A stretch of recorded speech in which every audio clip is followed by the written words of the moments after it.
वस्सलातु वस्सलामु अला सय्यिदिल अंबियाइ वल मुरसलीन व अला आलिहि व अस्हाबिहि त्वय्यिबीन अत्ताहिरीन अम्मा बाद फ़अऊज़ु बिल्लाहि मिनश शैतानिर रजीम बिस्मिल्लाहिर रहमानिर रहीम या अय्युहल्लज़ीना आमनू इन्नमल खम्रु वल मैसिर वल अंसाब वल अज़लाम रिजसुम मिन अमलिश शैतान फज्तनिबूहु लअल्लकुम तुफ़्लिहून। सदक़ल्लाहुल अज़ीम।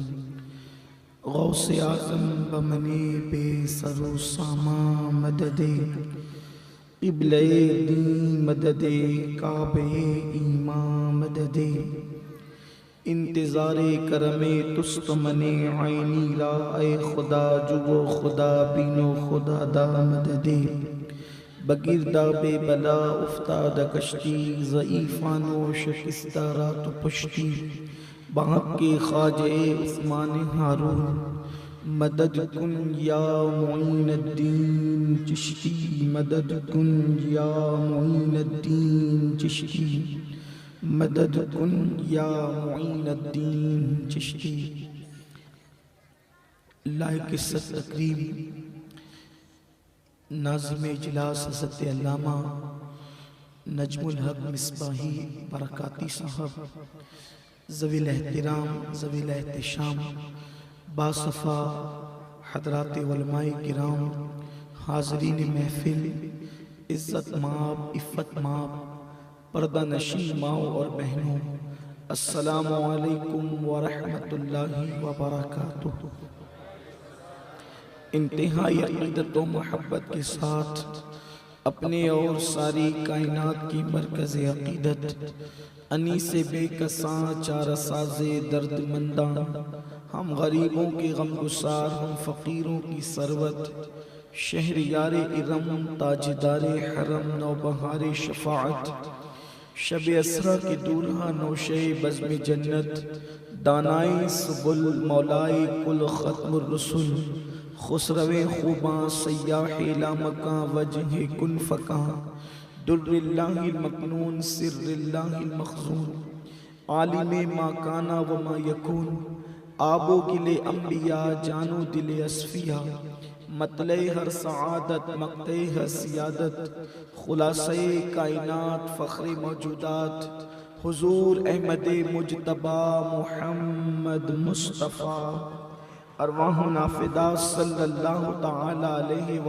आलिहि व सहबिही व बारक व सल्लमा की बारगाह बेकस पनाह में जिस तरीक़े से मैं पढ़ा हूँ आप भी मेरे साथ मिलकर बावाज़े बुलंद पढ़ें। अस्सलातु वस्सलामु अलैका या रसूल अल्लाह, अस्सलातु वस्सलामु अलैका या नबी अल्लाह, अस्सलातु वस्सलामु अलैका या हबीब अल्लाह व अला आलिका व अस्हाबिका या नूर अल्लाह सल्लल्लाहु तआला अलैहि वसल्लम।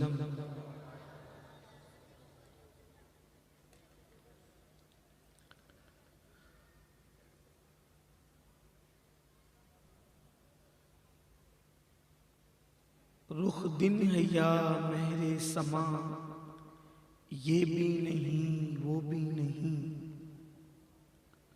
रुख दिन है या महरे समा, ये भी नहीं वो भी नहीं, शब जुल्फ या मुश्के खुता, ये भी नहीं वो भी नहीं, खुर्शीद था किस जोर पर, क्या बढ़ के चमका था कमर, बेपर्दा जब वो रुख हुआ, ये भी नहीं वो भी नहीं, डर था कि इसियां की सजा, अब होगी या रोज़े जज़ा, डर था कि इसियां की सजा, अब होगी या रोज़े जज़ा, दी उनकी रहमत ने सदा, ये भी नहीं वो भी नहीं, है बुलबुले रंगी रजा, या तोतिए नगमा सराब, है बुलबुले रंगी रजा या तोतिए नगमा सरा, हक ये के वासिफ है तेरा, ये भी नहीं वो भी नहीं। आज की ये महफिल जिस उन्वान के तहत इनेकाद पजीर है, आपने इश्तिहारात के जरिए से उसकी मालूमात हासिल कर ली होगी। उसी मुनासिबत से कुरान मुकद्दस की सूरतुल माइदा से एक आये करीमा की तिलावत करने का मैंने शरफ हासिल किया है। मेरा अल्लाह उसके मुतालिक मुझे हक कहने और आप तमामी हजरात को हक सुनकर उस पर अमल करने और उसे आम करने की तौफीक अता फरमाए। मेरे प्यारे आका सल्लल्लाहु ताला अलैहि वसल्लम के प्यारे दीवानों, दरअसल बात यह है कि जब कोई इंसान किसी मशीन को बनाता है और उस मशीन को बनाने के बाद वो मशीन में कौन सी चीज नुकसानदेह है और कौन सी चीज फायदेमंद है, इसको बनाने वाले से बेहतर और कोई इंजीनियर नहीं जानता। जो उसको क्रिएट करता है, जो उसको बनाता है, वो बहुत बेहतर जानता है कि इस मशीन के लिए क्या मुफीद है और क्या मुज़ीर है। जैसे मिसाल के तौर पर ये जो माइक है, इस माइक को किस चीज से फायदा है और कौन सी चीज से नुकसान है, ये बनाने वाला ज्यादा बेहतर जानता है। इसलिए जब माइक कंपनी से निकलता है और कंपनी से निकलने के बाद जब ये मार्केट में बिकता है तो इसके साथ एक बुक होती है, इसके साथ कुछ औराक होते हैं जिसके अंदर ये बात लिखी होती है कि अगर इसके अंदर इसको इस तरीके से ऑपरेट करेंगे तो ये माइक इतने साल तक चलेगा, और अगर इस तरीके से ऑपरेट नहीं करेंगे तो ये माइक की कोई गारंटी नहीं हो सकती। इसी तरीके से मोबाइल, इसी तरीके से गाड़ियां, इसी तरीके से कंप्यूटर, हर चीज को आप देखें और आप इसी पर कयास कर सकते हैं। मेरे प्यारे आका सल्लल्लाहु अलैहि वसल्लम के प्यारे दीवानों, मिसाल के तौर पर अगर किसी इंजन के अंदर पेट्रोल काम कर सकता हो और इंजीनियर ने, उसको क्रिएट करने वाले ने, उसको बनाने वाले ने अगर ये बात किताब में लिखी हो कि आप इसमें पेट्रोल डालें तब ये इंजन चलेगा, अगर आप पेट्रोल की बजाय अपनी तबीयत के मुताबिक उसके अंदर आप पानी डालेंगे तो वो इंजन चलने की बजाय वो इंजन नाकाम हो जाएगा, फेल हो जाएगा।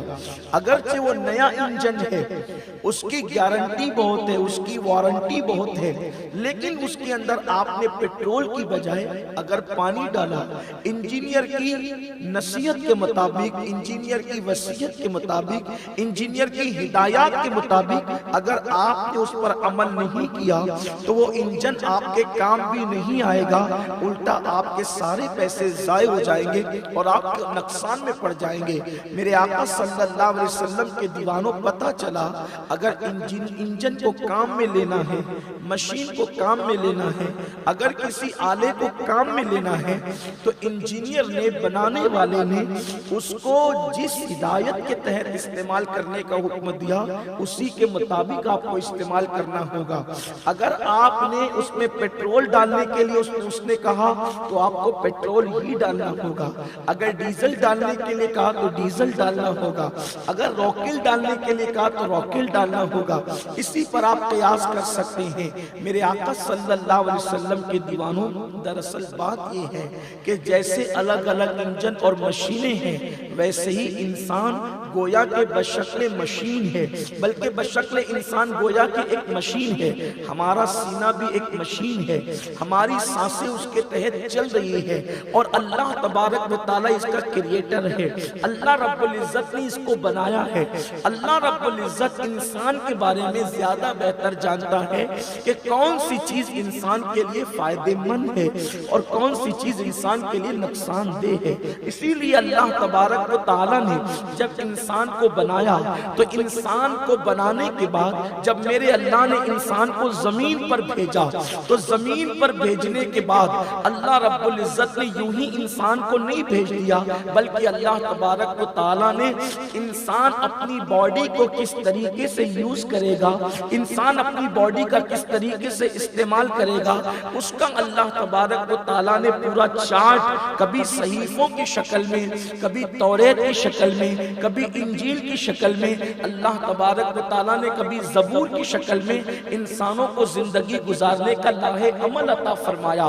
लेकिन हमारी जमात के मुफक्किर ने बात कही है, वो बात ये है, बहुत बड़े मुफक्किर ने ये बात कही है कि अगर मशीन बहुत ज्यादा कीमती होती है तो फिर सिर्फ किताब नहीं दी जाती, फिर सिर्फ चार्ट नहीं दिया जाता, बल्कि ऑपरेट करने के लिए उसके साथ कंपनी अपना आदमी भी भेजती है कि तुम्हें कंपनी इस तरीके, कंपनी अपना आदमी भी भेजती है कि तुम्हें इस तरीके से मशीन का इस्तेमाल करना है। अल्लाह अकबर, जब बहुत कीमती का जो है वो मशीन हो तो किताब के साथ, चार्ट के साथ, हिदायत के साथ उसका कोई कंपनी का नुमाइंदा भी आता है।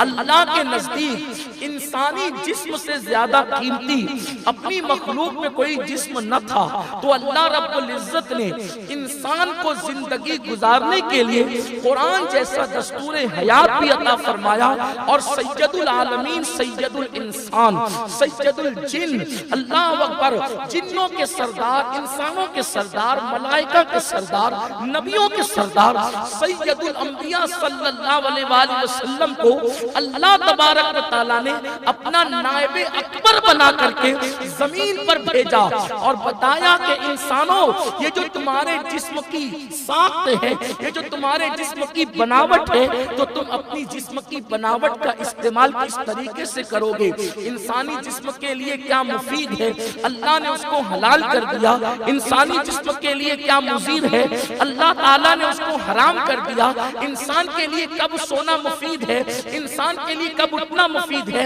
मेरे आका सल्लल्लाहु अलैहि वसल्लम के दीवानों, मिसाल के तौर पर इस्लाम में सोने का भी टाइम है, इस्लाम में उठने का भी टाइम है, इस्लाम में खाने का भी टाइम है, इस्लाम में पीने का भी टाइम है, इस्लाम में लिबास का भी अंदाज है, इस्लाम में चलने का भी अंदाज है, इस्लाम में सोने का भी अंदाज है, इस्लाम में पानी पीने का भी अंदाज है, इस्लाम में खाना खाने का भी अंदाज है। सारा अंदाज जिंदगी मुस्तफा जाने रहमत को भेज करके अल्लाह ने हमें सिखा दिया।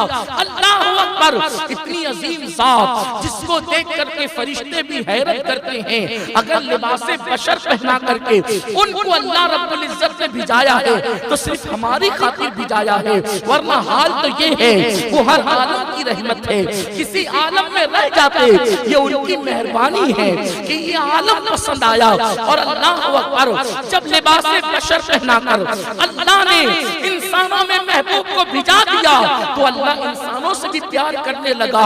इसीलिए हजरत बेदम शाह वारसी कहते हैं, अल्लाह अकबर, और बड़े मजे में कहते हैं कि अब आदमी कुछ और हमारी नजर में है, अब आदमी कुछ और हमारी नजर में है, जब से सुना है यार लिबासे बशर में है। महबूब जब लिबासे बशर में आ गया है तो इंसानियत का गिराफ बढ़ गया है, इंसान का मकाम बढ़ गया है, इंसान अशरफुल मखलूकात हो गया है।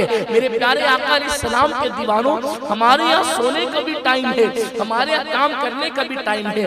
कुरान कहता है वजअलना लैला लिबासा वजअलना नहारा माशा, कि हमने रात को आराम के लिए बनाया है और दिन को काम के लिए बनाया है। हमारे यहाँ खाने पीने का भी एक उसूल है। कुरान कहता है कुलू वशरबू वला तुसरिफ, खाओ और पियो, हद से आगे न बढ़ो। तो मेरे आका सल्लल्लाहु अलैहि वसल्लम के दीवानों, आप देखें हम कभी बीमार न पड़ते, हम कभी मुफलिसी का शिकार न होते, हमारी सेहत कभी न टूटती अगर हम अल्लाह के उसूल को फॉलो करते, अगर हम कुरान के उसूल को फॉलो फॉलो करते। अल्लाह अकबर। इंसान अल्लाह रब्बुल इज्जत की कितनी अजीम मखलूक है कि अल्लाह तबारक व तआला ने इसके खाने के लिए, इसके पीने के लिए, इसके सोने के लिए उसूल मुकर्रर फरमाए।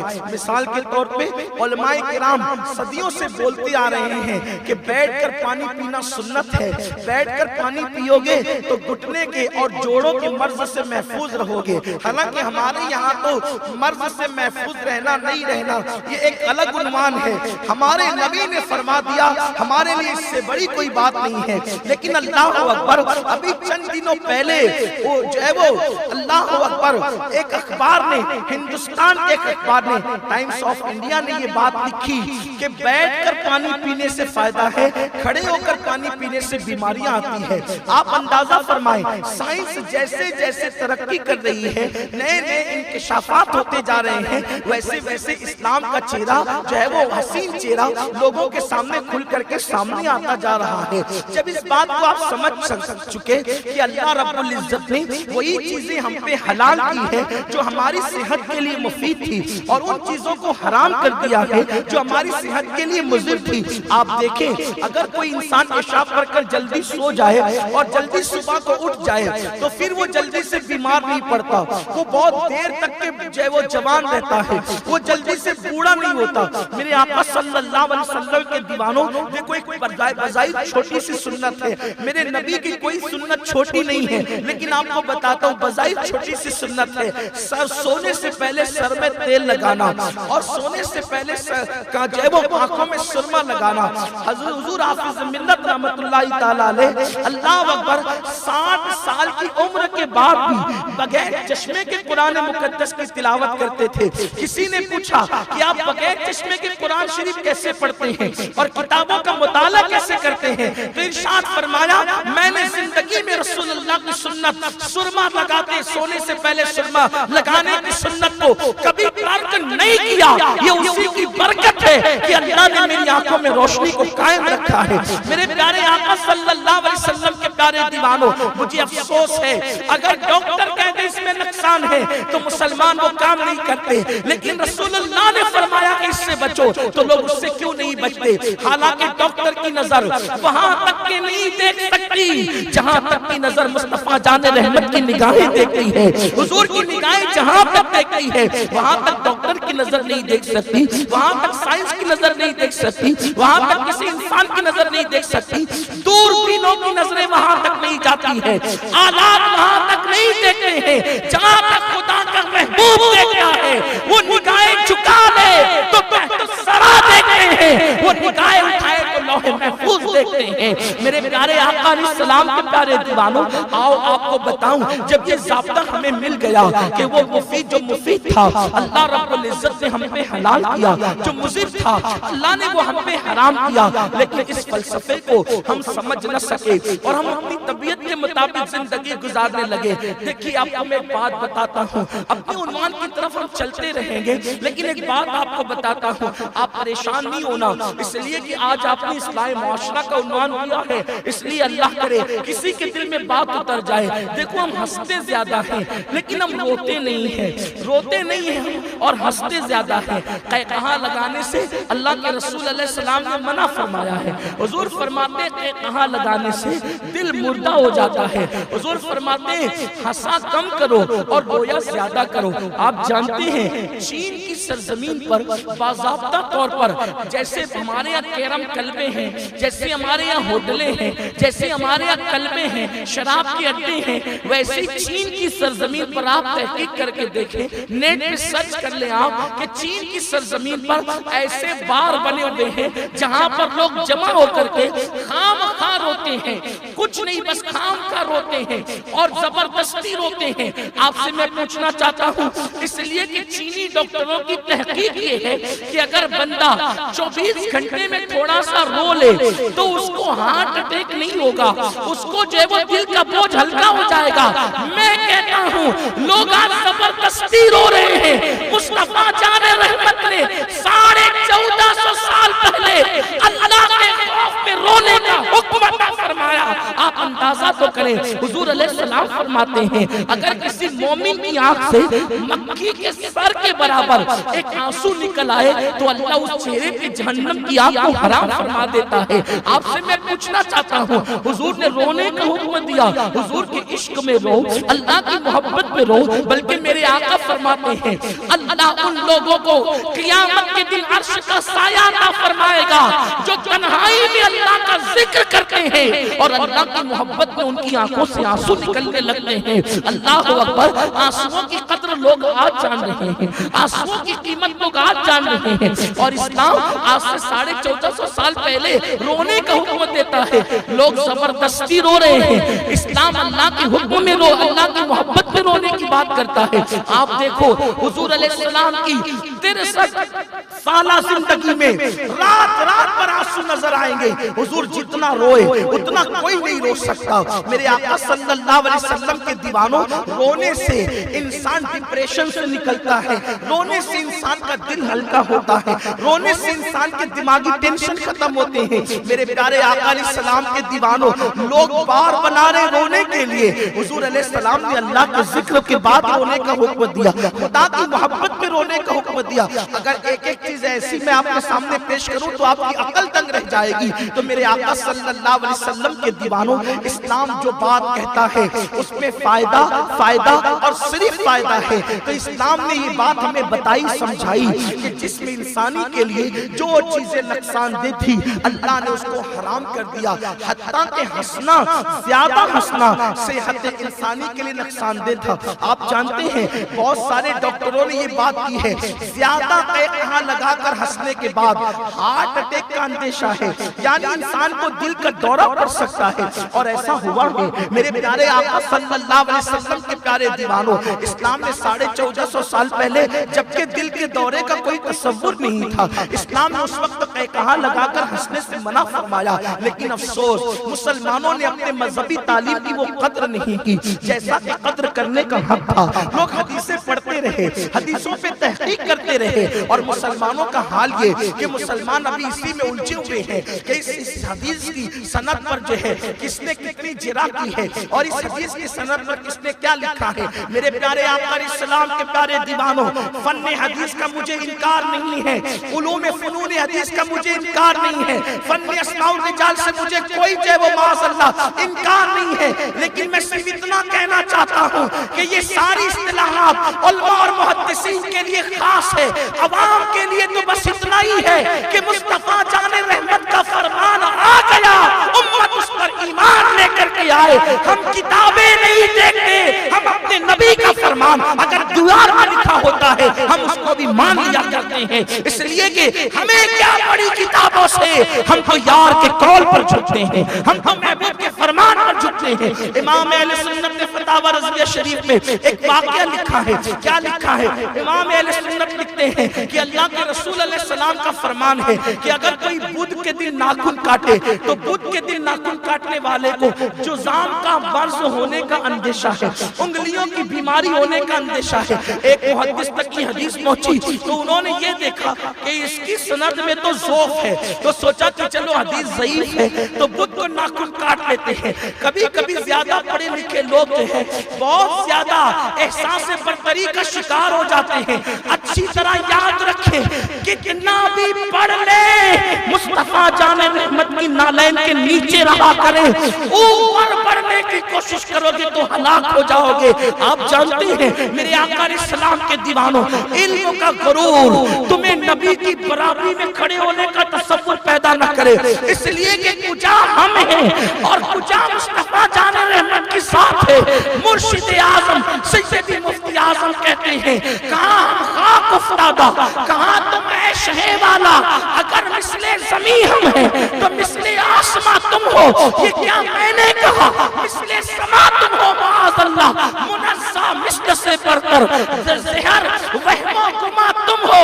और मैं भूला आपकी निस्बत से, मैं भूला आपकी रिफ़अत से, निस्बत ही हमें क्या है।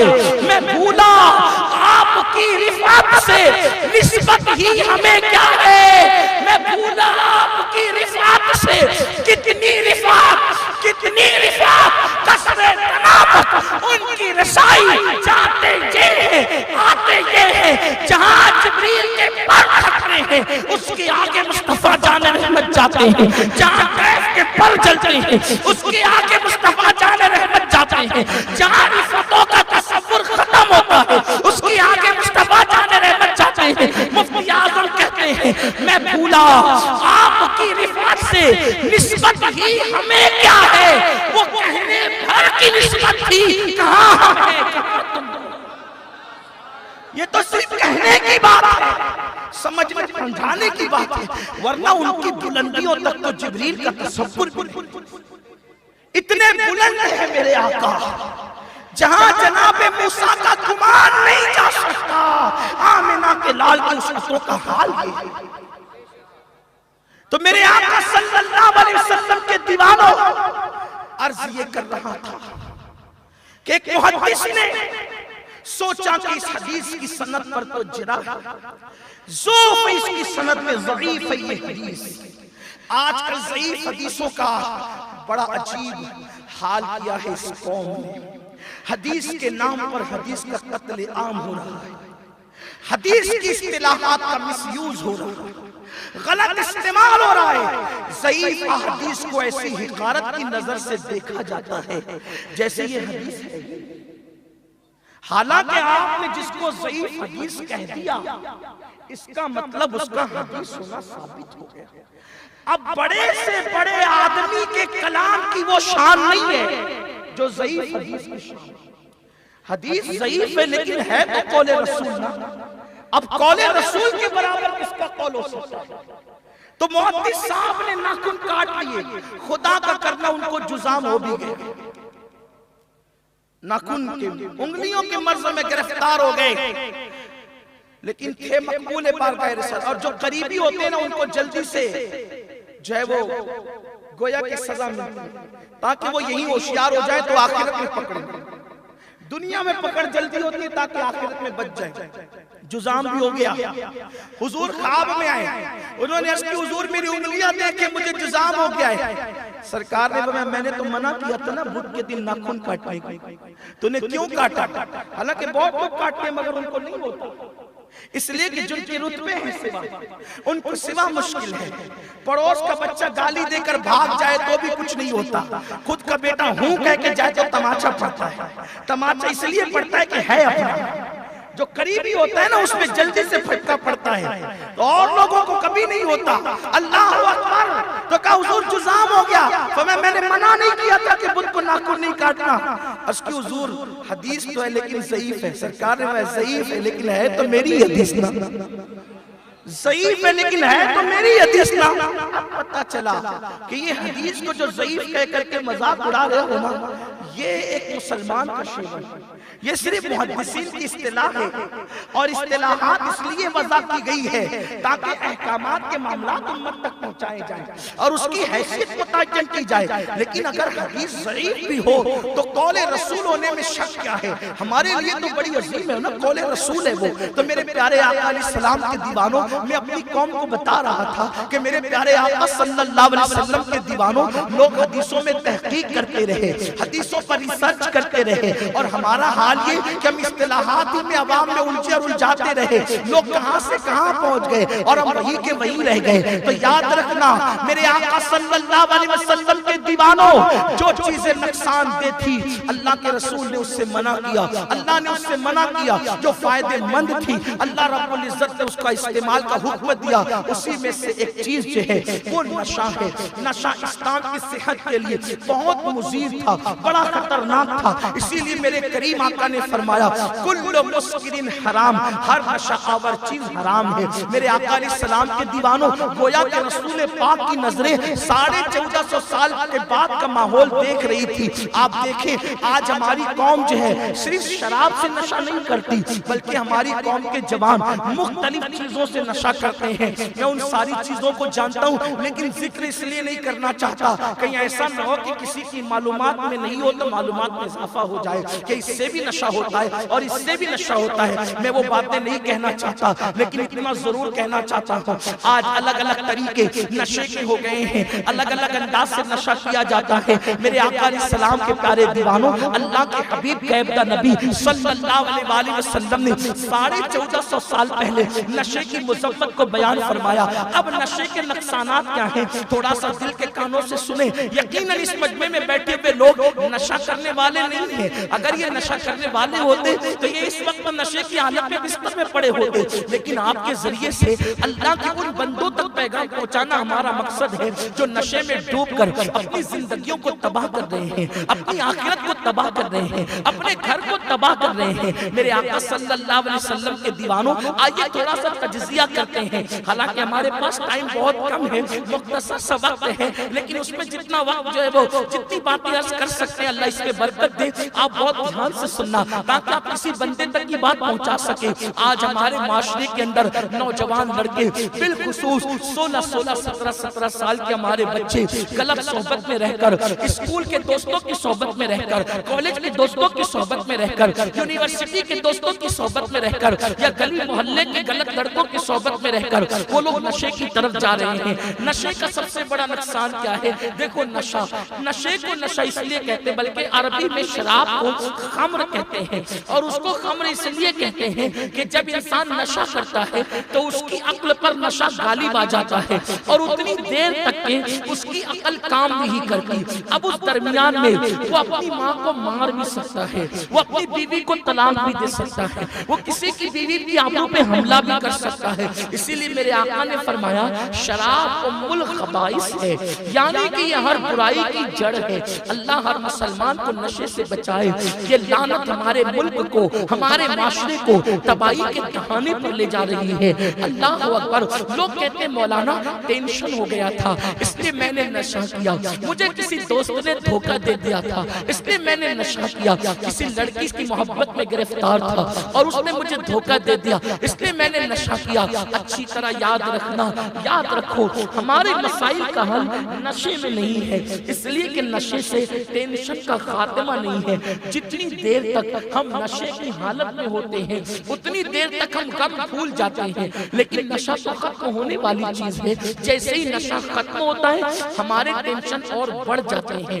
उसकी कभी कभी उसकी वजह से इंसान खुदकुशी करने के लिए भी चला जाता है, सुसाइड करने के लिए भी चला जाता है। कोई रेल की पटरी पे कट रहा है, कोई कुएं के अंदर छलांग लगा रहा है, कोई दरियाओं में छलांग लगा रहा है, कोई इमारतों से कूद रहा है, कोई जहर खा रहा है, कोई अल्लाह अकबर दवाइयां पी के मर रहा है। ये जिंदगी बहुत कीमती है मेरी कौम के जवानों। अल्लाह ने ये जिंदगी दुनिया में पहली और आखिरी मर्तबा अता की है। इस जिंदगी के सरमाए को ज़ाय मत करो, हमारे हर मसले का हल है। और अल्लाह रब्बुल इज्जत के बंदो याद रखो, मसाइल बड़े नहीं हैं, ध्यान रखना। हमारी जमात के बहुत बड़े मुफक्किर ने ये बात कही है, अपनी कौम के जख्मों पे मरहम रखते हुए, मसाइल बड़े नहीं हैं, मसाइल को हल करने वाला रब बड़ा है। कोई मसला ऐसा है ही नहीं जो हल नहीं हो सकता। और आपको बताऊं, अगर दुनिया में बड़े से बड़ा मसला आ जाए तो रसूल पाक की सुन्नत ये है, जब सहाबा खंदक खोद रहे थे, बल्कि अल्लाह अकबर, खंदक से पहले आप जानते हैं बद्र का मैदान कितना दर्दनाक था, बद्र के मैदान के हालात क्या थे। अल्लाह अकबर, सहाबा 313 थे, उधर 1000 का लश्कर था, सिर्फ 8 सहाबा के पास तलवारें थी, उनमें कुछ तलवारें जंग आलू थी, कुछ तलवारें टूटी हुई थी, और उधर लोग हथियारों के साथ खड़े हुए हैं। ऐसी हालत देखकर अल्लाह के रसूल अलैहिस्सलातु व तस्लीम सोचते हैं 313,000 का मुकाबला। मुस्तफा जान रहमत मुसल्ला बिछाते हैं और अपने रब की बारगाह में खड़े होकर रो करके दुआ करते हैं। आपसे मैं पूछना चाहता हूँ, अल्लाह के रसूल हमें बता रहे हैं कि बड़े से बड़े मसले का हल गुनाहों के अड्डों पर नहीं है, नशे की दहलीज पर नहीं है, नाइट क्लबों में नहीं है। हमारे मसाइल का हल कादिर व क़य्यूम खुदा की बारगाह में है। तुम उसकी बारगाह में सजदा तेज हो जाओ और रब की बारगाह में फरियाद करो। मेरा अल्लाह वहां से रास्ते पैदा करता है जहां तुम्हारा तसव्वुर भी नहीं जाता। मेरा और तुम्हारा खुदा वो है जो पत्थरों से पानी निकाल सकता है। मेरा तुम्हारा खुदा वो है जो दुश्मनों को दोस्त बना सकता है, जो नफरतों को मोहब्बतों में तब्दील कर सकता है। मेरे अल्लाह की शान बड़ी अजीम है। आओ आओ, अपने मसाइल का हल किसी को पेश करने की बजाय अपने अल्लाह की बारगाह में पेश करो। और ये बात याद रखना, ये जो तुम्हें सबक गलत पढ़ाया गया है ना कि दुआ सिर्फ नेकों की कबूल होती है, गुनहगारों की कबूल नहीं होती। अल्लाह की इज्जत की कसम, एक हदीस कुदसी में यहाँ तक आता है, जब नेक या अल्लाह कहता है तो अल्लाह एक बार जवाब देता है, और जब गुनहगार या अल्लाह कहता है तो अल्लाह 3 मरतबा लब्बैक कहता है। किसी ने पूछा या रसूल अल्लाह, गुनहगार की आवाज पे 3 बार खुदा लब्बैक क्यों कहता है? तो हुजूर फरमाते हैं जब नेक पुकारता है तो उसकी नजर नेकियों पर होती है, जब गुनहगार पुकारता है उसकी नजर खुदा की रहमत पर होती है। नाराए तकबीर, नाराए रिसालत, शहजादे गौसे आज़म। जब गुनहगार पुकारता है तो उसकी निगाह सिर्फ खुदा की रहमत पर होती है, और जो खुदा की रहमत में निगाह रखे वो इस बात का हकदार है कि उसको 3 बार ही जवाब दे। मेरे अल्लाह के करम को हमने समझा क्या है? उसे कोई पुकार कर तो देखे, उसे कोई पुकार कर तो देखे। वो मेरा अल्लाह वो है जो जलीखा को फिर से जवानी लौटाता है। मेरा अल्लाह वो है जो निस्फ सदी के बाद पिछड़े हुए यूसुफ को उनके बाप याकूब से मिला लाता है। मेरा अल्लाह वो है जो मिस्र के जेल खाने से निकालकर जनाब यूसुफ को मिस्र का बादशाह बना देता है। मेरा अल्लाह वो है जो जनाब अय्यूब की बीमारियों को खत्म करके उन्हें नए अंदाज से सेहत अता करता है, मुर्दा बच्चों को फिर जिंदगी अता कर देता है। मेरा अल्लाह वो है जो तातारी जैसे काफिर जो काबे के कातिल बनकर आए थे उन्हें काबे का मुहाफिज बना देता है आया फितने तातार के अफसाने से बासपा मिल गए काबे को सनम खाने से। मेरा अल्लाह वो है जब काबे का कोई मुहाफिज नहीं होता तो वो छोटी छोटी चिड़ियों को काबे का मुहाफिज बना देता है। मेरा अल्लाह वो है आग लाने वाले मूसा को नबूवत का ताज अता कर देता है। मेरा अल्लाह वो है जो जनाब सुलेमान अलैहिस्सलाम को पूरी कायनात का बादशाह बना देता है। मेरा अल्लाह वो है अल्लाह अकबर जो शमसुद्दीन अल्तमस जैसे गुलामों को किसी वली की ताज़ीम करने के सदके में दिल्ली का बादशाह बना देता है। मेरे अल्लाह की शान बड़ी अजीम है। हम तो माइल बकरम है, कोई साइल ही नहीं, राह दिखलाए किसे, राह मंजिल ही नहीं, नादान है इंसान, सबसे आस लगाने वाले इंसान। मेरा अल्लाह फरमाता है वतबत्तल इलैहि तब्दीला, सबसे टूट कर उससे रिश्ता जोड़ ले, इसलिए कि उससे बड़ा कोई है ही नहीं, उससे बढ़कर मसाइल का हल करने वाला कोई है ही नहीं। उससे कोई फरियाद तो करे, उसकी बारगाह में कोई फुगा तो करे। मसाइल बड़े नहीं हैं, अल्लाह की जात बड़ी है, अल्लाह की जात बड़ी है। 10 साल पहले एक अबू बकर को साथ में लेकर अल्लाह का हबीब निकलता है और ठीक 10 साल के बाद 10,000 का लश्कर लेकर उसी नबी को फातह मक्का बना दिया जाता है। ये मेरे अल्लाह का शान है। लेकिन हमने सबसे रिश्ता जोड़ा, रब से नहीं जोड़ा, सबसे आस लगाई, रब से नहीं लगाई। और आपको बताऊं मेरा रब फरमाता है जब कोई किसी की आस तोड़ता है तो अल्लाह को अजियत होती है। जब वो किसी की आस टूटने को पसंद नहीं करता, जब वो किसी की आस बंदा बंदे की आस तोड़े पसंद नहीं करता, खुदा बंदों की आस कैसे तोड़ेगा? बल्कि वो तो कहता है जब बंदे हाथ उठाते हैं तो हाथों को खाली लौटाने में मुझे हया आती, मुझे हया आती है कि मैं अपने बंदों के हाथों को खाली, ये बंदा ही तो गंदा हो गया, ये नफ्स का पुजारी बन गया। खुदा पर इसको जो यकीन होना चाहिए था वो यकीन इसको न रहा। खुदा पर जो एतमाद, सब पे एतमाद करते हो, ये एतमाद वो एतमाद, कभी रब पर भी एतमाद करके देखो। अल्लाह के रसूल फरमाते मेरी नालैन के तस्मे टूटते हैं तो भी मैं अपने अल्लाह से मांगता हूँ। कोई ये भी तो आइए, अल्लाह से मोहब्बत का दर्स हुजूर ने कैसे पिलाया। एक दिन सैयदना सिद्दीक अकबर बारगाह रिसालत में बैठे हुए, जिब्रील अमीन आए, आका को सलाम किया, ध्यान दिया, सरकार को सलाम किया, अर्ज़ किया आका अल्लाह अबू बकर की खैरियत पूछ रहा है, अबू बकर ठीक तो हो ना, तबीयत अच्छी है, बीमारी चली गई। कुर्बान, नबी के यारों के मर्तबे भी क्या हो गए गुलामी कर कर के कि खुदा खैरियतें पूछ रहा है। लोग कहते हैं नबी हमारी तरह, नबी के यार तेरी तरह नहीं हो सकते, इसलिए कि खुदा उनकी खैरियतें पूछता है, कभी तेरी भी पूछी है।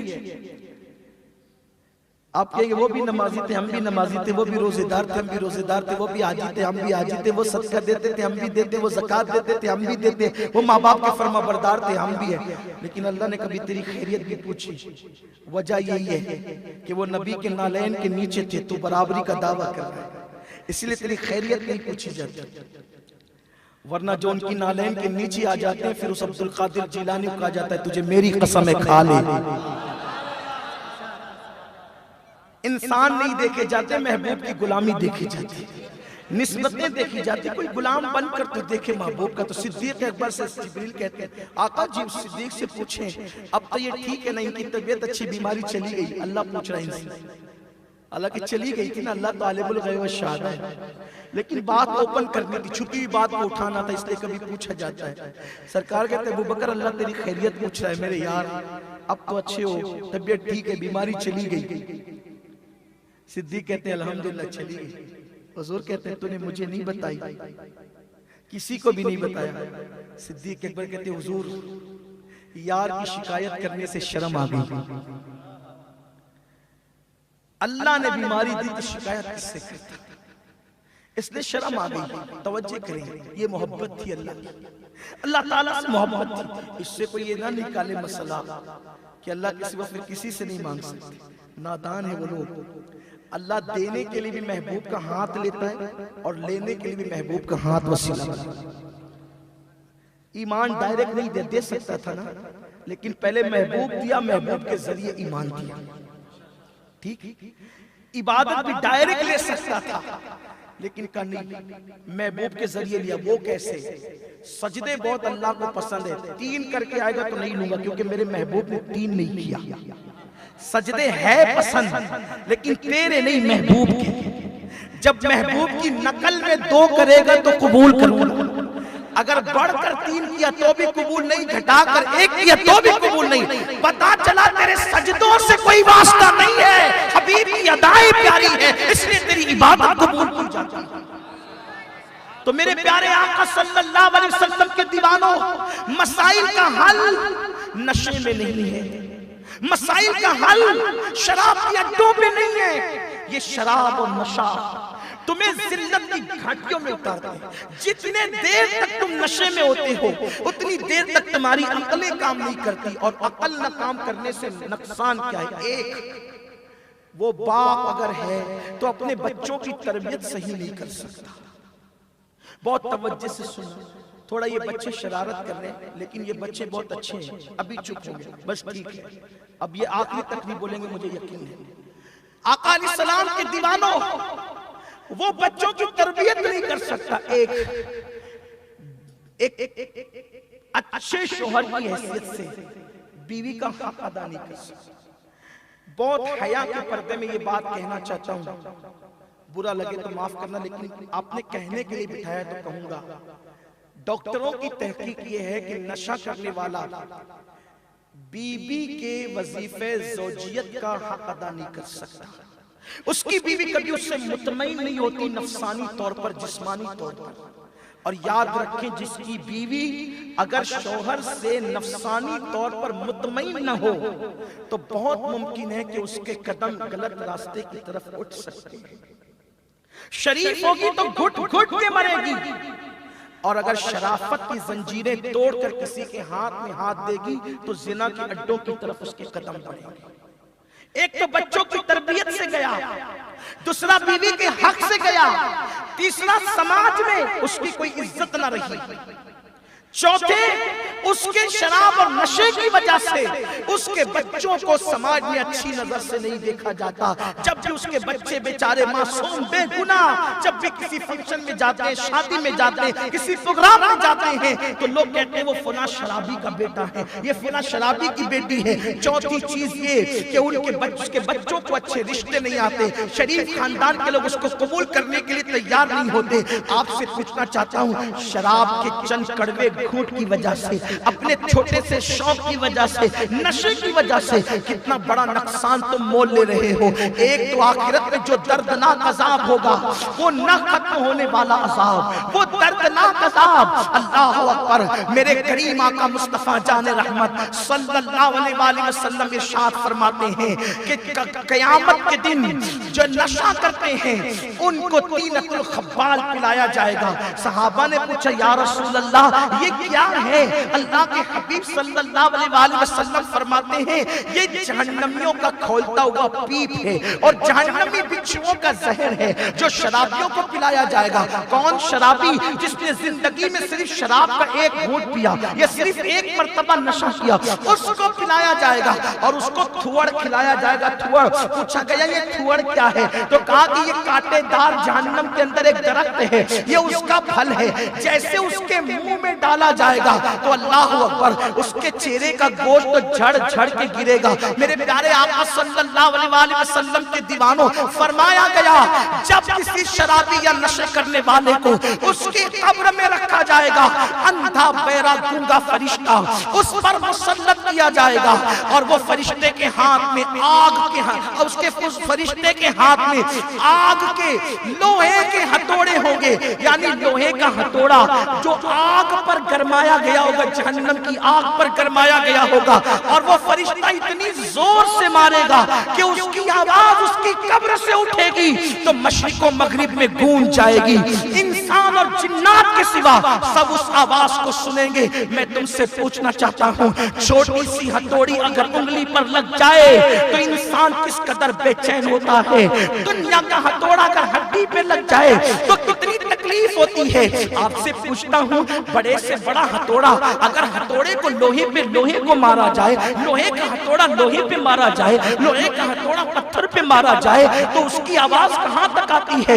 इसका मतलब ये है जितनी दूर तक आवाज जाएगी उतनी तेज वो हथौड़ा जमीन पर आएगा, ये लोहे और पत्थर पे लगेगा। मेरे करीम आका सच्चे सुच्चे नबी सादिक और मसदूक नबी फरमाते हैं उसकी गूंज मशरिक और मगरिब से टकराएगी। मेरे आका अलैहिस्सलाम के दीवानों, जरा सोचो तो सही, इतनी देर इतनी दूर तक की वो आवाज आएगी तो उस मैयत का क्या होगा, उस इंसान का क्या होगा, उस शख्स का क्या होगा जो कब्र के अंदर था। न वो मर सकेगा न वो जी सकेगा, इस तरीके से उस पे अजाब होगा। सोचो, ये चंद कड़वे घूंट, ये चंद दवाएं, ये चरस, ये भांग, ये सारी चीजें, और फिर सोचो तो सही ये अजाब एक दो दिन नहीं होगा। अल्लाह के रसूल अलैहिस्सलाम फरमाते हैं क़यामत तक ये अजाब। जिस्म में ताकत कहां से लाओगे, जिस्म में कुव्वत कहां से लाओगे अल्लाह के अजाब को बर्दाश्त करने के लिए? लोग क्यों नशा करते? नशा तुम्हें तबाही के दाने में पहुंचा रहा है। माँ बाप से कहना चाहता हूं, औलाद की तरबियत में तवज्जो दो, अपनी औलाद को गलत सोहबत से बचाओ, अपनी औलाद को बुरी सोहबत से बचाओ। इसलिए कि जो नशा करते हैं इंस्टॉलमेंट पर तबाह होते, किस्तों में उनके फेफड़े खराब होते हैं, उनके दिमाग काम नहीं करते, सोचने समझने की सलाहियतें माऊफ हो जाती है। क्यों तबाही के दहाने पे जा रहे हो? मैं कहता हूँ, लोग कहते हैं हम नहीं छोड़ सकते, मौलाना नहीं छोड़ सकते। मैं कहता हूँ मेरे अजीज, जब माँ का लजीज दूध छोड़ा जा सकता है तो शराब के कड़वे घूंट क्यों नहीं छोड़े जा सकते?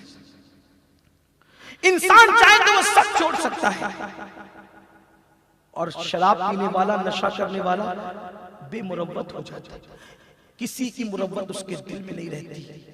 और एक वक्त वो आता है कि वो सोचता है कि मुझे मौत आ जाए, क्योंकि वो चलती फिरती लाश बन जाता है, उसका अंदर से सब खत्म हो जाता है, उसकी खुशियां छीन जाती है, वो माशरे में जीने के काबिल नहीं रहता। इससे पहले कि तुम उस मंजिल पर पहुंचो, मैं अपने भाइयों से कहता हूँ, खुदा के लिए सच्ची तौबा कर मेरे अल्लाह की तरफ पलट जाओ, मौला तुम्हारी तौबा को कबूल करने के लिए तैयार है।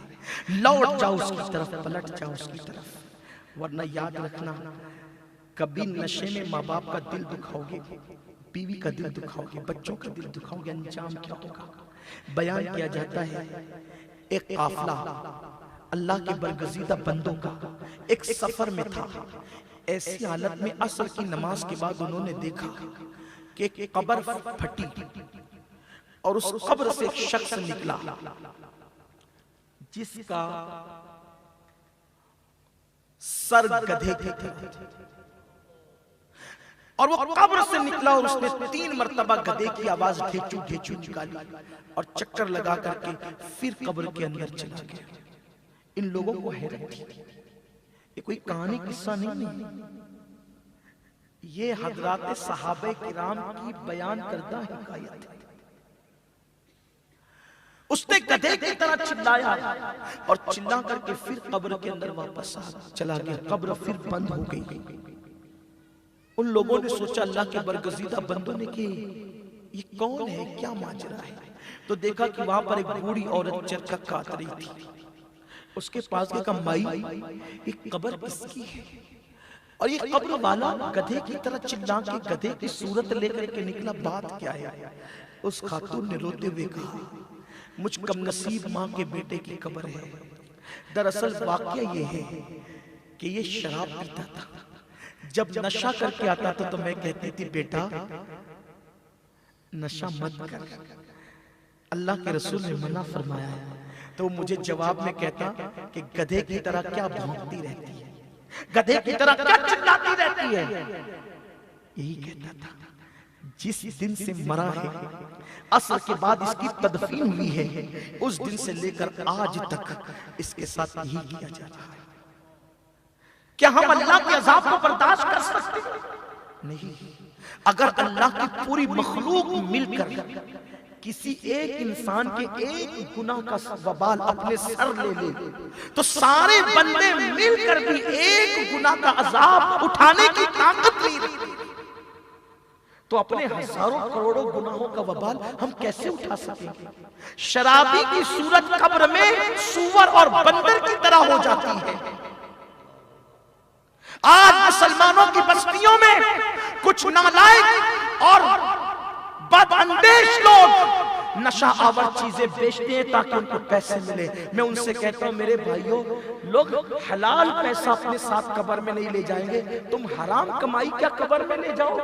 कुरान कहता है ला तंसा नसीबक मिनद दुनिया, दुनिया से अपने नसीब का मत भूल, कितना भी तू कमा ले कफन के सिवा कुछ नहीं लेकर के जाएगा, सिवाय कफन के कुछ नहीं लेके। आज के लोगों को माल इतना प्यारा हो गया, माल से लोगों को इतनी मोहब्बत हो गई, माल के चक्कर में लोग सूद भी खा रहे हैं, माल के चक्कर में लोग झूठ बोल के कारोबार भी कर रहे हैं, माल के चक्कर में लोग लोगों का पैसा हड़प भी कर रहे हैं। और अल्लाह अल्लाह अल्लाह खैर फरमाए, अब तो बेगैरती मुसलमानों के अंदर इल्ला माशाअल्लाह इतनी आ गई कि पता नहीं हिंदुस्तान में कुछ लोगों ने एक संगठन बनाया, संघ जिसको कहते हैं संघ।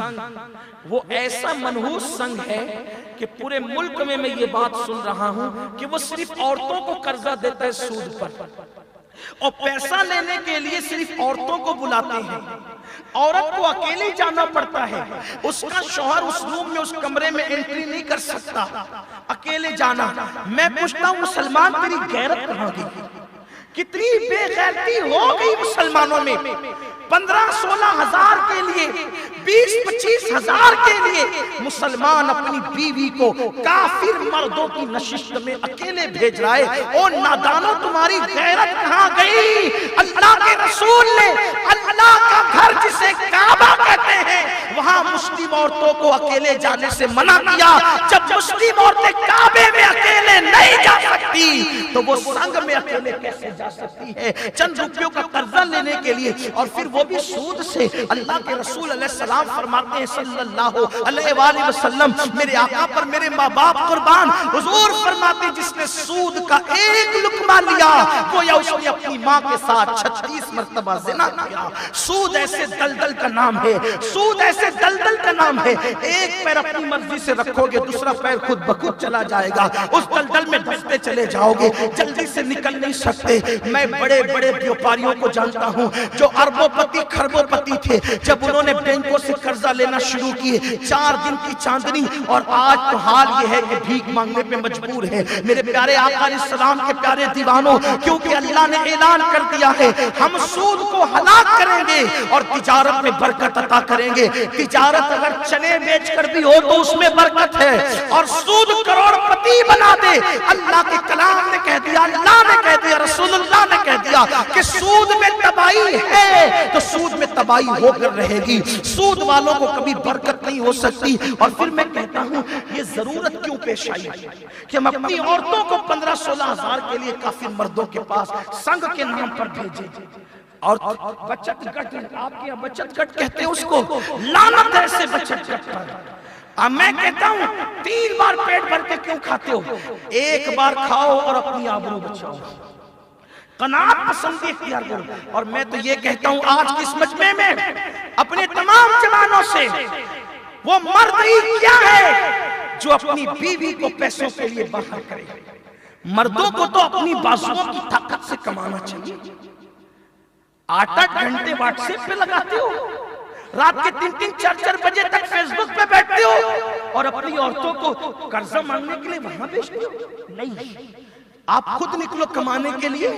मेरे आका फरमाते हैं अलका से वो हबीबुल्लाह, मेहनत करने वाला अल्लाह का महबूब है। अगर अल्लाह का महबूब बनने मेहनत करो। अल्लाह के रसूल अलैहिस्सलाम, ये झूठी शान, घर के अंदर चूहे भूख से तड़पे और आप बाइक पर कीमती मोबाइल लेकर के जींस और टी-शर्ट पहन करके घूमे, नंगे नवाब किले पे घर। ये इस्लाम नहीं है। इस्लाम ये बात नहीं सिखाता। इस्लाम ये कहता है बोझ मत बनो, बोझ उठाने वाले बनो। बल्कि मस्जिद में बैठकर इबादत करने वाले से बेहतर है कि जो फराइज और वाजिबात की पाबंदी के साथ तिजारत करता है, मार्केट में टाइम देता है। सैयदना फारूक आज़म रज़ी अल्लाह तआला ने देखा एक जवान है जो मस्जिद में रात दिन रहता है, रात दिन रहता है, रात दिन रहता है। आजकल लोग समझते हैं बेचारा कितना नेक है, रात दिन मस्जिद में पड़ा रहता है। मस्जिद पड़े रहने के लिए नहीं है, मस्जिद अल्लाह की इबादत के लिए है। लोगों ने मस्जिद का मिजाज बदल दिया, दीन की तालीम को बदल दिया।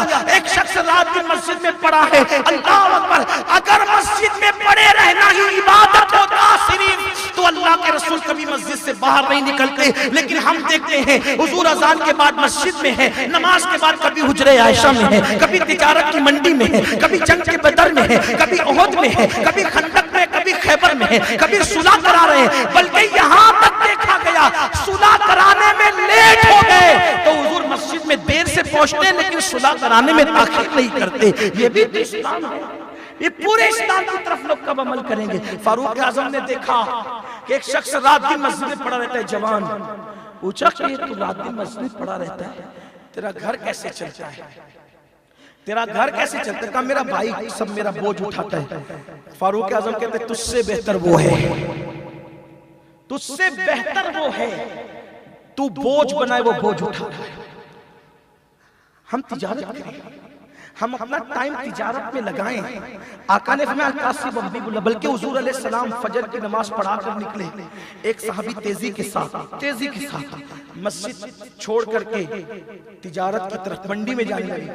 कुछ सहाबा ने देखा, हुजूर देखो देखो इसको, कितनी जल्दी मंडी में भाग रहा है। हुजूर फरमाते हैं हलाल के लिए जा रहे हैं ना, अपने बीवी बच्चों को किसी का मोहताज बनने से बचाने के लिए जा रहे हैं ना, इसका ये जाना भी इबादत है। और आका फरमाते जब हलाल कमाने में तवज्जो ध्यान दे।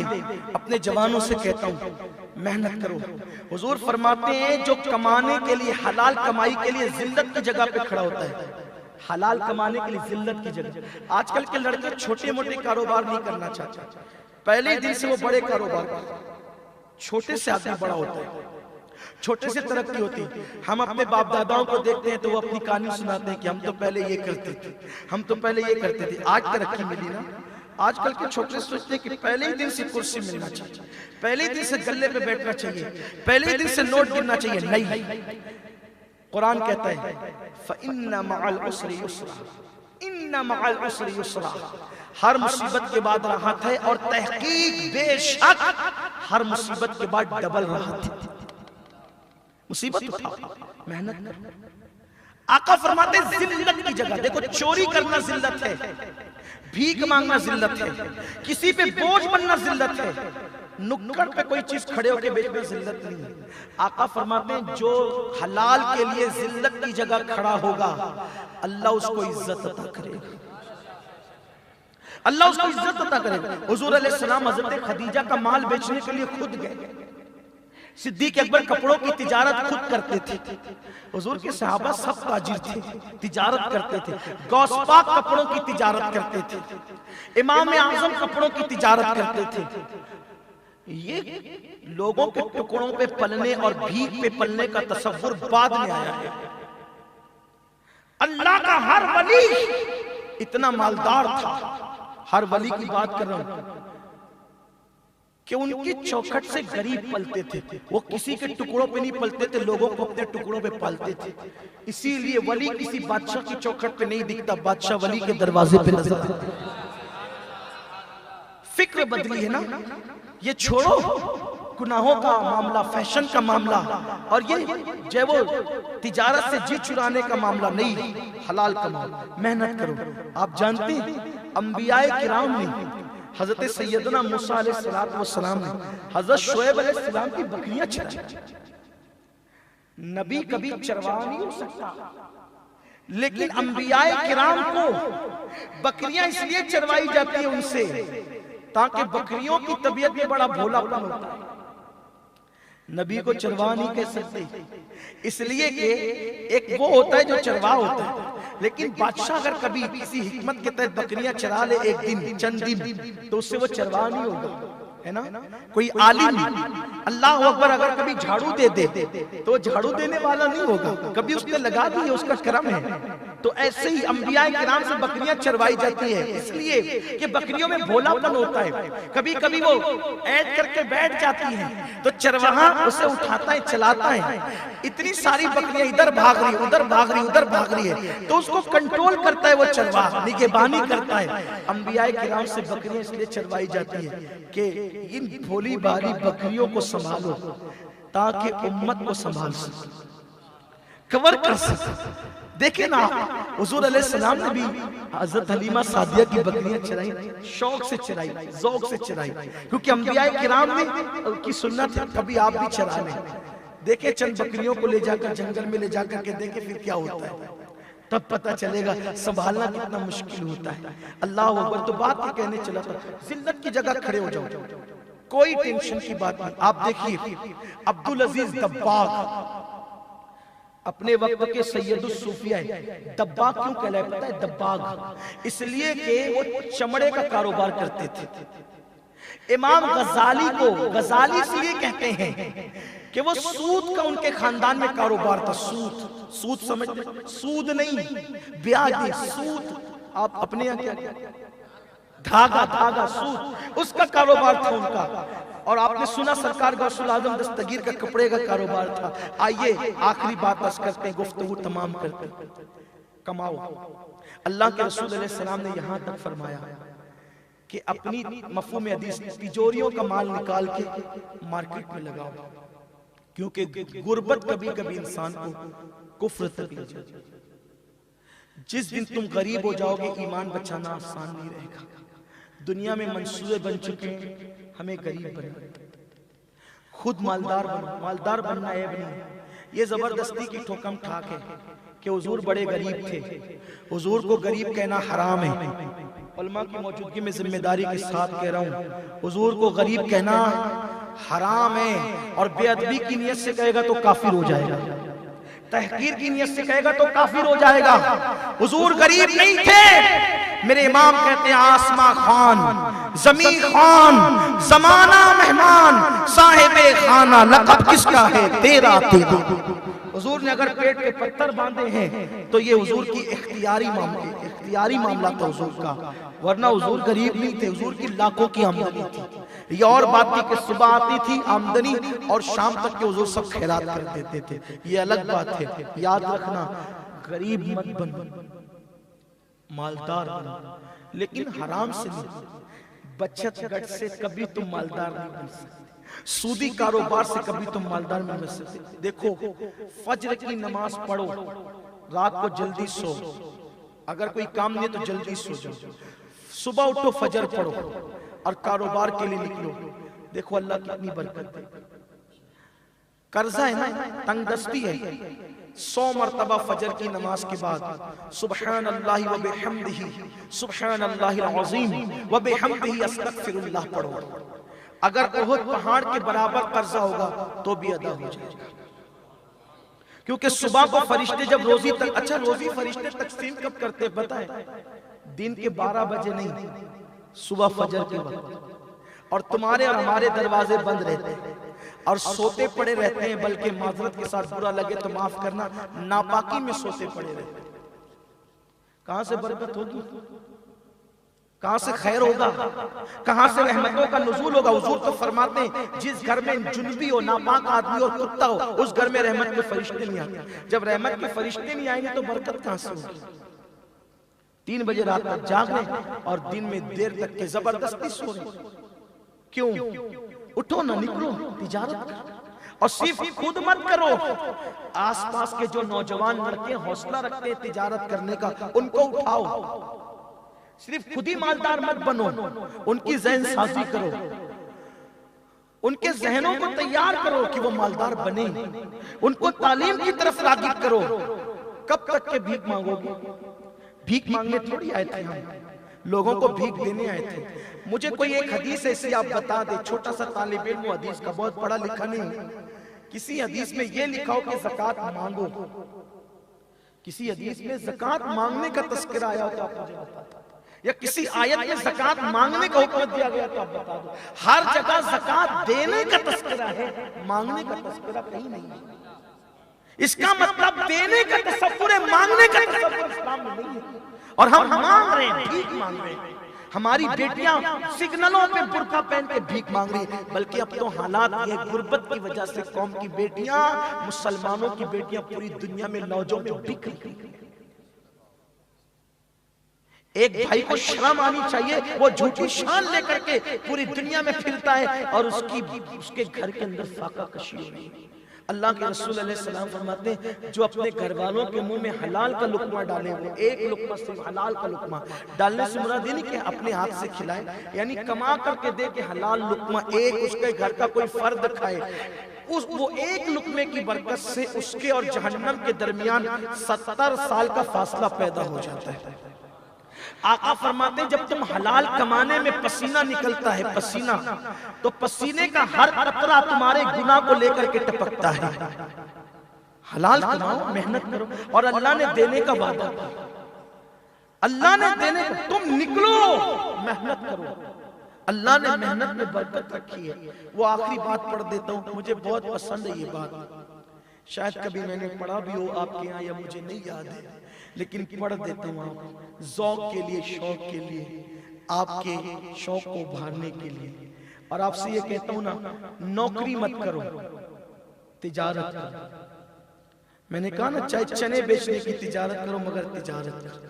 इस्लाम तुम्हें नौकर बनाने नहीं आया, इस्लाम तुम्हें आका बनाने आया, इस्लाम आकायत देने है। और आपसे कहता हूँ कि कोई गरीब आए ना तो उसकी मदद करो, उसको उठाओ। हुजूर फरमाते हैं मेरे किसी एक उम्मती की एक हाजत तुम पूरी करोगे, अल्लाह उस दिन तुम्हारी 100 हाजतें पूरी फरमाएगा। और ये बात आपसे कहता हूँ, हट्टे कट्टों को भीख मत दिया कर। मुमकिन है इससे कोई मेरी फिक्र से इख्तिलाफ भी करे, और कर सकता है, ये जुमला कोई हदीस नहीं पेश कर रहा हूँ, मैं अपनी बात, अपनी फिक्र पेश कर। मत दो अपनी कौम को भीख, जो हट्टे कट्टे जवान हो ना मत दो, झिड़को भी मत, उन्हें बिठा के समझाओ मेरे अजीज तू मांगने के लिए नहीं है, तू देने के लिए।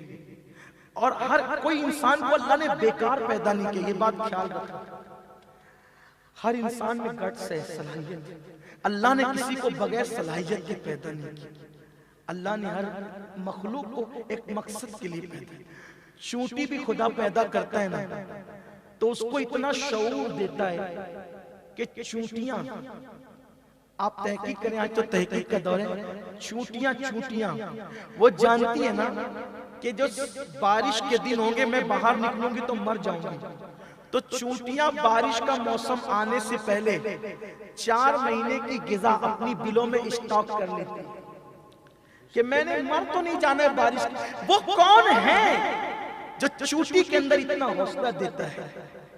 आप सोचे तो सही, जब चूंटी अपने लिए अपनी गिजा खुद कमाने के लिए निकलती है, वो महरूम नहीं जाती।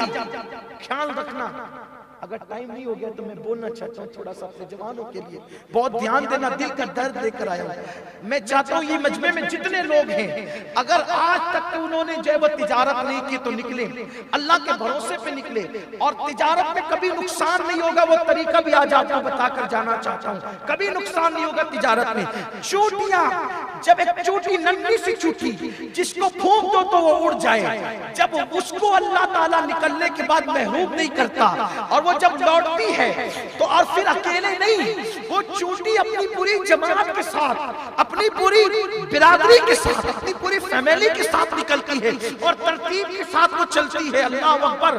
और फिर जब वो वापस आती है तो वो अपना खाना स्टॉक करती है 4 महीने तक के। जो चूंटी को महरूम नहीं करता, क्या वो हमें महरूम करेगा? जिसने माँ के पेट में हमें गिज़ा दी वो हमें महरूम करेगा? नहीं करेगा।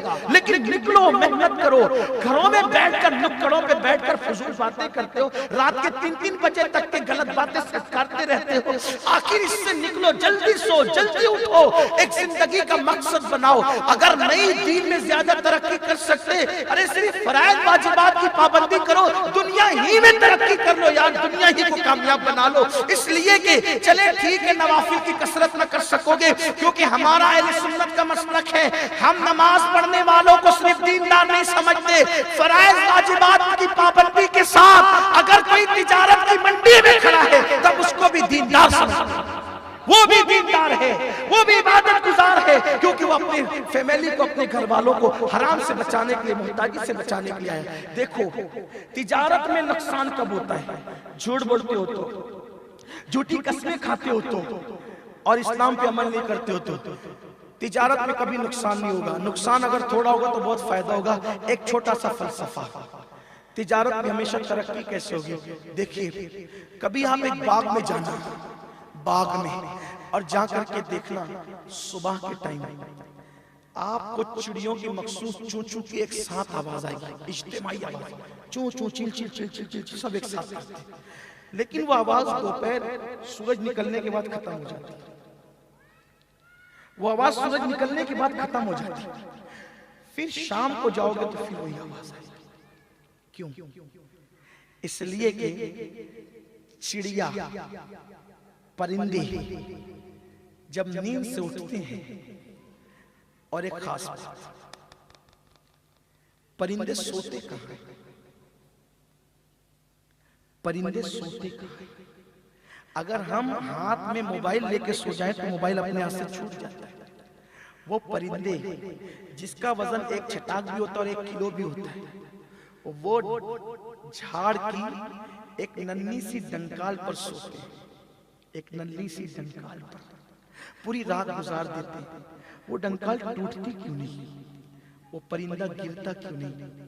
कारखाने कुदरत में तुम्हें कुदरत बता रही है, जब मैं परिंदों को सहारा देता हूं, उनको गिरने नहीं देता, तो मेरे बंदे मैं तुझे कैसे गिरने दूंगा? तू तो मेरे महबूब का गुलाम है, तू तो मेरे महबूब का गुलाम है। डिस्कवरी देखते हो ना, कभी जरा ये भी देख ले, हकीकत भी देख ले जंगलों में जाकर के, क्या यश में गिरे हो? कुदरत एक डंकाल पर उस परिंदे को नींद देती है, उसकी नींद में कोई बेचैनी नहीं होती, वो सुकून से सोता है। और मैं तो कहता हूं उस परिंदे से तवक्कुल सीखो, परिंदे से, जानवर से तवक्कुल सीखो। अल्लाह के भरोसे जिस डाल पे बैठ गया, सो गया, कुदरत उसको संभाल लेती है। इसका मतलब कि जो अल्लाह के भरोसे जहां बैठ जाए कुदरत उसको संभाल ले। लेकिन कोई बैठे तो सही, हाजरा की तरह कोई बैठने वाला हो तो कदमों से पानी के चश्मे निकलते हैं और मक्का जैसा शहर आबाद हो जाता है। कोई बैठ कर तो देखे, उसके नाम पे बैठने वाला भी कामयाब है, उसके नाम पे उठने वाला भी कामयाब है, उसके नाम पे लेटने वाला भी कामयाब है। अल्लज़ीना यज़कुरूनल्लाह क़ियामन व क़ुऊदन व अला जुनूबिहिम, वहां तो बैठना, लेटना, उठना सब कामयाब है, सिर्फ उसके नाम के साथ। कोई उसके नाम के साथ तो करे। फिर वो परिंदे चूं चूं करते हैं सुबह के वक्त, शाम के वक्त, यानी नींद से उठकर हमारी तरफ फौरन नाश्ते की तरफ नहीं बढ़ते। पहला पुरानी बात हो गई कि नींद से उठ के सबसे अच्छा नाश्ता चाहिए। अब तो नाश्ते से पहले जैसी आंख खुली, पूरी आंख भी नहीं खुलती, मोबाइल ढूंढते। हंसने की बात नहीं है, ये शराब के नशे के साथ आपको मोबाइल का भी नशा है। मोबाइल की वजह से तलाक तक की नौबत आ रही है, बीवियों को टाइम नहीं देने की वजह से। बच्चे तालीम हासिल नहीं कर रहे, पढ़ नहीं रहे हैं, मोबाइल ढूंढते हैं, देखते हैं किसका मैसेज आया, और फजर छूट गई सोते में, अल्लाह का मैसेज आया था, उस पर कोई तवज्जो नहीं। बहरहाल तो लेकिन वो परिंदे हैं, नींद से उठते हैं, भूख की परवाह नहीं है, नींद से उठ के पहले अल्लाह को याद करते हैं। वो जो चिल्लाते हैं ना, वो चिल्लाना नहीं, वो अल्लाह की तस्बीह है, अल्लाह की पाकी बयान करते हैं। और जब अल्लाह की पाकी बयान करते हैं, जिक्र कर लेते हैं, तो फिर अल्लाह के भरोसे निकल जाते हैं। जब खा पी करके पूरा मैदा भर जाता है, वापस लौटते हैं ना, तब खा के डकार लेकर के उसको भूल के सो नहीं जाते। जब भूखे थे तो उसको याद किया, रोजी मिल गई। जब पेट भर गया तो शुक्र में उसकी तस्बीह करते। इसीलिए परिंदे भूखे नहीं मरते, परिंदे भूखे नहीं मरते। नहीं था भूखे पेट भी उसकी तस्बीह, मिल गया तो भी उसकी तस्बीह। पता चला रोजी पे जाने से पहले भी उसकी इबादत करो, आने के बाद भी उसकी इबादत करो, इंशाअल्लाह तिजारत में कभी कमी नहीं होगी। जो बात कहने के लिए चला था, आखिरी बात जो कह रहा था, अच्छा आप ये कहते हैं हल भी मजीद, हल भी, आपका पेट भरता ही नहीं, लाखों करोड़ों, फिर भी परेशान है मना, परेशान है मना। आपसे पूछता हूं, हम लोगों से बहुत कम आमदनी मस्जिद के इमाम लोगों की है, लेकिन वो लोग इतने पुरसुकून क्यों होते? कभी आपने गौर किया? मैं समझता हूं कि किसी इमाम की बहुत ज्यादा तनख्वाह होगी, आपके जलगांव में तो 20,000 से ज्यादा नहीं होगी। हम लोग लाखों कमाते हैं, इमाम इतना पुरसुकून क्यों होता है? हमारी जिंदगी इबादत के बगैर रोजी कमाती है, और इनकी जिंदगी इबादत के साथ रोजी कमाती है, इसलिए बहुत पुरसुकून होते हैं, अल्लाह की मदद होती है। ये एक अलग उन्वान है। फिर कभी बात कहने चला था, मांगो मत, देने वाले पे। हुजूर अलैहिस्सलाम की बारगाह, सरकार की महफिल सजी है, आमीना का लाल सहाबा के झुरमुट में जलवागर है। ऐसे में आमीना के लाल की जबान से मोतियों की तरह अल्फाज झड़ रहे हैं। अल्लाह के हबीब की महफिल में कितना हसीन लग रहा होगा। जब हुजूर का जिक्र हो तो इतना हसीन लगता है कि रात गुजर जाए उठने को दिल नहीं चाहता। जब वो आमीना का लाल खुद लबकुशा होता होगा तो उस वक्त महफिल का अंदाज क्या होता होगा।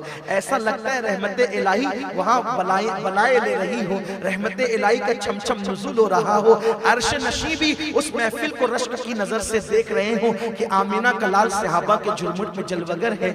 ऐसे में फटे पुराने कपड़े पर एक जवान आता है, और आने के बाद चेहरे का रंग पीला, आंखें अंदर को धसी हुई, गाल अंदर को धसे हुए, फटे पुराने कपड़े, चेहरे से परेशानी के आसार, और आकर अल्लाह के रसूल की बारगाह में कहता है, या रसूल अल्लाह, मेरे माँ बाप आप पे कुर्बान, बहुत परेशान हूँ, आप मेरी मदद फरमाएं।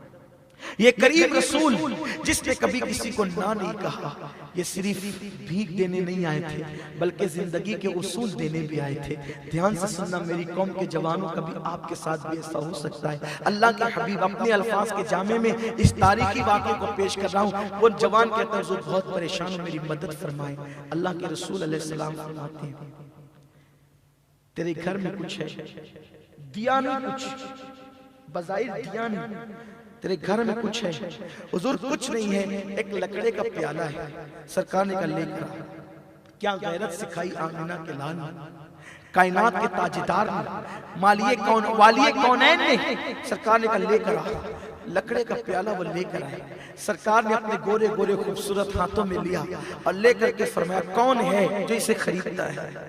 जाहिर सी बात है, अल्लाह अकबर। पीर साहब की अंगूठी लाखों में बिक सकती है, मज़ारात की चादर लाखों में बिक सकती है, वो तो आमीना के लाल के उन हाथों में कटोरा था जिसको खुदा यदुल्लाह कहता है। हाथ जिस समत उठा गनी कर दिया, मौजे बैरे समाहत के लाखों सलाम। अल्लाह के हबीब के गोरे खूबसूरत हाथ, उस कटोरे को क्या लगे, उसकी कीमत बढ़ गई। आशिकाने जार ने बढ़ बढ़ की कीमत लगाई। अल्लाह अकबर। वो मस्जिद जहां खरीदो फरोख्त मना है, उसके शहर में आमिना के लाल एक गरीब की मदद के लिए तिजारत कर रहे हैं। हुजूर खुद, हुजूर ने बाजारे मोहब्बत लगा दिया है वहां पर। हुजूर के हाथों में कटोरा है और आशिकाने जार बढ़ बढ़ की कीमत लगाते हैं। आखिरकार एक आशिक ने बड़ी कीमत लगाई और उस कटोरे को खरीद लिया। बल्कि मैं तो ये कहता हूं, अब वो कटोरा इतना अनमोल हो चुका था कि कायनात की हर नेमत देकर भी उसे खरीदा नहीं जा सकता था, इसलिए कि यार के हाथ उससे मस हो गए थे। अल्लाह अकबर। लेकिन फिर ये हुआ, कीमत आई। अल्लाह के रसूल ने फरमाया, कुछ करना जानते हो, कोई हुनर आता है? हुजूर कुछ नहीं आता, हुजूर कुछ नहीं आता। बेहुनर और बेतमीज किसको हुए हैं अजीज, एक तुम्हारे सिवा तुम पे करोड़ों दो। हुजूर कुछ नहीं आता, बस इतना जानता हूं कि लकड़ियां कहीं कहीं से अपने अंदाज से बेतरतीब काट सकता हूं। सरकार ने कहा, जाओ कुड़ाड़ी का ऊपर का सिरा खरीद कर लाओ। वो कुड़ाड़ी का सिरा खरीदने गए। हुजूर अलैहिस्सलाम ने खुद डंडा मंगवाया खुद, और उस डंडे को हुजूर ने अपने हाथ से बराबर किया, इस काबिल कि उस सिरे के अंदर वो डंडा जा सके और वो कुड़ाड़ी बन सके। बड़ी माजरत के साथ आज हमने सिर्फ तस्बीह घुमाने को इबादत समझा है, तिलावत कुरान को इबादत समझा है। बेशक ये इबादत है, लेकिन ये भी तो इबादत है कि अगर कोई जवान आगे बढ़ सकता हो तो हम उसके लिए भी तो कुछ करें। हुजूर सैयदुल आलमीन अपने हाथ से डंडा बना रहे कुड़ाड़ी का, और वो जब लेकर के आए ना ऊपर का सिरा, वो कटवाड़ लेकर के आए तो हुजूर ने उसमें मिला दिया और उनके हाथ में कुड़ाड़ी दे करके फरमाया, मेहनत में बरकत है, जा मेहनत कर, अल्लाह तुझे बरकत देगा। ऊपर वाला हाथ नीचे वाले हाथ से बेहतर है। हुजूर अपने गुलामों का हाथ यूं देखना चाहते थे, यूं नहीं।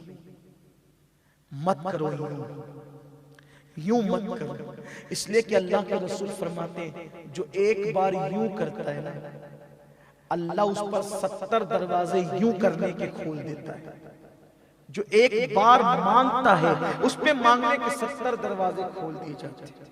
हमारे दादा मुर्शिद हुजूर मुफ्ती आज़मीन इस पे इतना अमल करते थे कि अगर उन्हें कभी पानी भी मांगना होता, हालांकि इतनी एहतियात का हुक्म नहीं है, लेकिन जिनके रुतबे हैं सिवा, उनको सिवा मुश्किल है, पानी मांगना होता तो फरमाते थे गुलामों से, खादिमों से, क्या आप पानी पिएंगे? आपने पानी पीना है। खुदाम समझ जाते थे कि हजरत को पानी की हाजत है।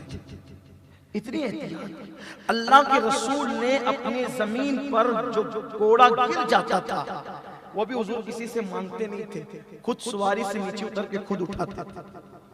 आज हम डिपेंड हो गए यार हर चीज में, बल्कि अगर कोई चप्पल पहनाने वाला नहीं हो तो हम सीने पे खड़े हो गए। कोई चप्पल पहनाने के लिए ठीक है, उसकी शहादत है जो पहना रहा है, सहाबा की सुन्नत है, सहाबा हुजूर को पहनाते थे, लेकिन हुजूर डिपेंड नहीं थे। मफलूज बनकर मत जियो, खुद अपनी जिंदगी खुद से कसब करो, खुद से मेहनत। हुजूर ने उनको दिया और देने के बाद फरमाया, जा मेहनत कर, अल्लाह तुझे बरकत दे। हुजूर जिसके लिए दुआ करें, अल्लाह तुझे बरकत दे। वो गए, लकड़ियां काटते थे, बेचते थे, काटते थे, बेचते थे, इतने बिजी हो गए कि बहुत दिनों तक आने का मौका नहीं मिला। एक दिन ऐसी महफिल सजी थी मेरे रसूल की।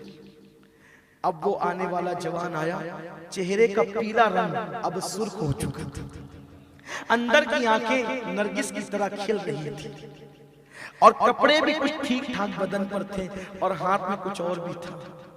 हाजिर वे सलाम किया, हुजूर ने देखा, मुस्कुराया, सहाबा से फरमाया, पहचाना इसे? कहा, ये या रसूलल्लाह कुछ दिन पहले आया था, बड़ा परेशान था। हुजूर ने फरमाया, कैसे आया? या रसूलल्लाह बहुत बरकत हो गई, नजराना लेकर आया। हाय हाय, जो मांगने आया था आज वो देने आया है। अल्लाह के रसूल सल्लल्लाहु अलैहि वसल्लम उसको बिठाया, उस जवान को, और खास बात जो है वो ये है कि उसके हाथों को हुजूर ने अपने हाथ में लिया। उस जवान के हाथों को हुजूर ने अपने हाथ में लिया और देर तक उसके हाथों को हुजूर मलते रहे। उसकी वजह यह थी कि काम न करने की वजह से उसके हाथ नरम थे, लेकिन अब लकड़ियां काटने की वजह से, कुल्हाड़ी के इस्तेमाल से उसके हाथों में गट्टे पड़ गए थे, गट्टे पड़ गए थे हाथों में। अल्लाह के रसूल उन्हीं गट्टों को छू रहे थे और फिर सहाबा ने देखा हुजूर ने उन हाथों को उठा करके छू, हुजूर ने उन हाथों को उठा करके चूम लिया। सहाबा की हैरत की इंतहा न रही, हुजूर किसी लकड़हारे के हाथ को चूमे। अल्लाह के रसूल ने फरमाया मेहनत करते करते जिनके हाथ सख्त हो जाते हैं अल्लाह उन हाथों पर जहन्नम की आग को हराम फरमा देता है। ए मेरे सहाबा, मैंने इसके हाथ क्यों चूमे? इसलिए कि जिसके हाथ मेहनत करते करते सख्त हो जाते, कड़क हो जाते हैं, अल्लाह ताला उन हाथों पे जहन्नम की आग को हराम कर देते। हुजूर ने बहैसियत नमाजी किसी नमाजी के हाथ नहीं छूमे, बहैसियत कारी कुरान किसी कारी के हाथ नहीं छूमे, बहैसियत मुहद्दिस किसी हदीस जानने वाले के हाथ नहीं छूमे। हुजूर ने एक मजदूर के हाथ चूम करके बताया कि इस्लाम में रिज़्क़ हलाल कमाने की कितनी अहमियत है। सबके हाथ चूमे जाएंगे, लेकिन हुजूर जिसके हाथ चूम रहे, सोचो। इसलिए आज से हम अहद करेंगे ना इंशाअल्लाह, कुछ करोगे कि नहीं करोगे? बोलो क्या हमारी बेटियां बहनें माएं अब जाएगी बचत गट में? बंद करो ये सब तमाशे, खुद मेहनत करो, खुद मेहनत करो, मेहनत में शर्म मत करो, आगे बढ़ो। अल्लाह ताला तौफीक दे मुझे आप सबको, हलाल रोजी अता फरमाए। गुफ्तगू के दरमियान अगर कोई गलती होगी अल्लाह माफ फरमाए।